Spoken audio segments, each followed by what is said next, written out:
Oh, feels like it's been the longest week of my life. But guess what? That means it's time for the stock market weekly update, baby. You already know it. Um, so obviously, what a week it was. We'll go into this real quick, but look at this chart. Obviously, I was scared a little bit on Thursday, a little bit scared. Um, but 5 day for the whole week up 1.44% on the Dow. Which means year to date up 17.23, up 2.9% for the month. I love it. I love it. You know I love it. I love seeing all of that good stuff. So, and then we go into the S&P 500, you know already.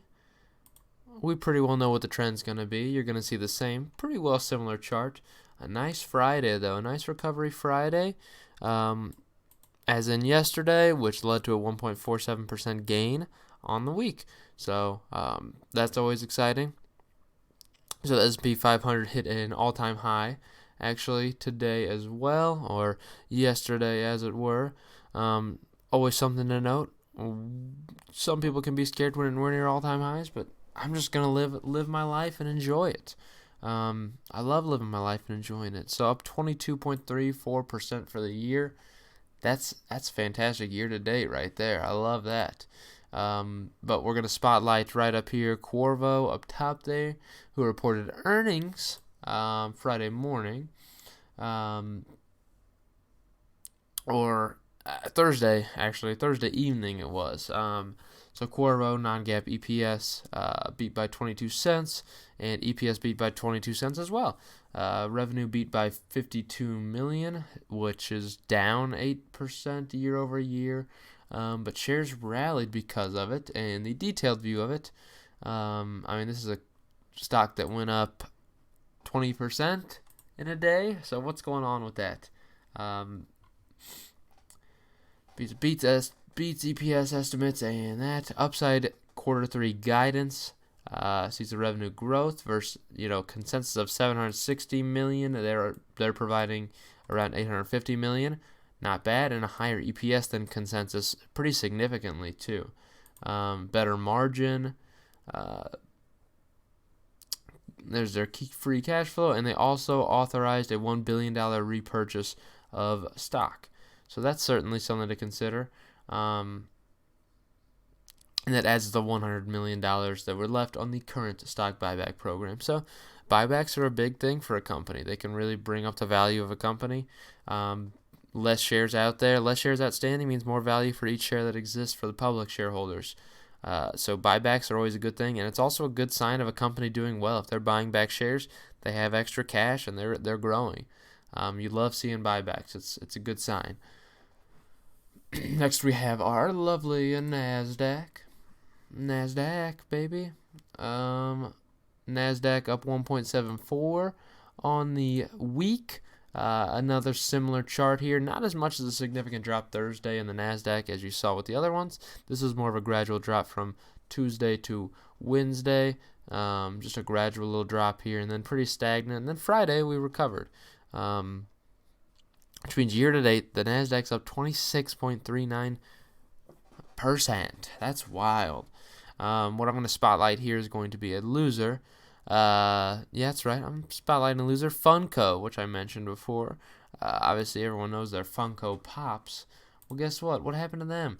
EPS beat of 6 cents. On a GAAP basis, they missed by 7 cents, but revenue of 26.2% year over year increase, and they beat by 2 million, which obviously shows off as an initial good, but they ended up losing 15% of the day. So what's going on there?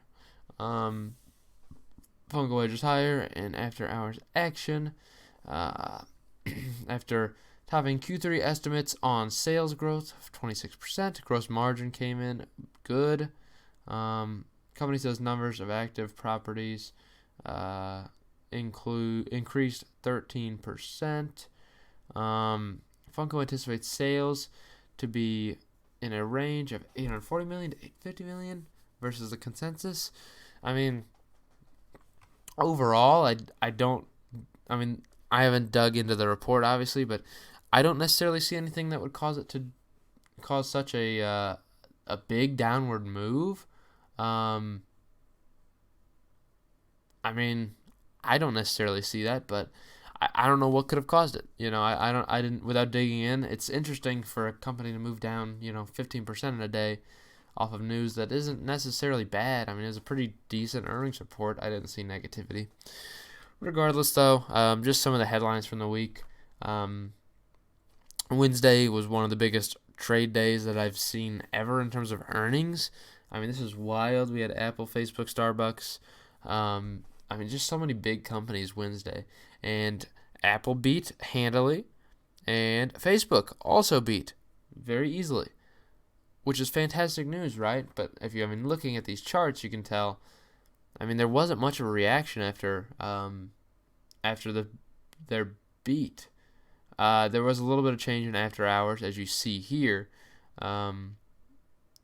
leading up to it, just due to anticipation. But honestly, after two of the biggest tech companies in the world, probably the two biggest tech companies in the world, reported earnings, and they were very positive, there wasn't much of a reaction because of it. A lot of it was because of trade. You already know it again. Trade always bringing us down. U.S. trade deal, fear over potential U.S. trade deal outweighed strong earnings from Apple and Facebook. Chinese officials have raised doubts over potential possibility of a long-term trade deal. Right? Obviously, we're always going to be concerned about dang trade deals. Why do we always have to worry? I don't know. We could just get this out of the news real quick and just be happy with our lives. Or we could just not, I guess. You know how it is. What the heck kind of a watch is this over on the right? That's a wild... Oh my gosh, I don't like that. Sorry, I was getting confused by the ads. Don't look at the ads, kids. We also had the jobs report, which is why we were up so high Friday. A very good jobs report compared to consensus. 128,000 jobs added versus 89,000 expected. Unemployment rate flat at 3.6. Flat to the consensus, up from 3.5 prior. Notable job gains reported in food services and drinking places, social assistance, and financial activities. So that's something to consider. And employment in motor vehicles and parts fell due to GM strike. Again, come on, GM. Speaking of GM, I'll have to note this. I have a good example of why you don't play with options, and I've talked about this prior. There's a decent chance I may have bought some puts on GM, okay? These were short-term puts before earnings, and I just want to tell you, I got burned hard.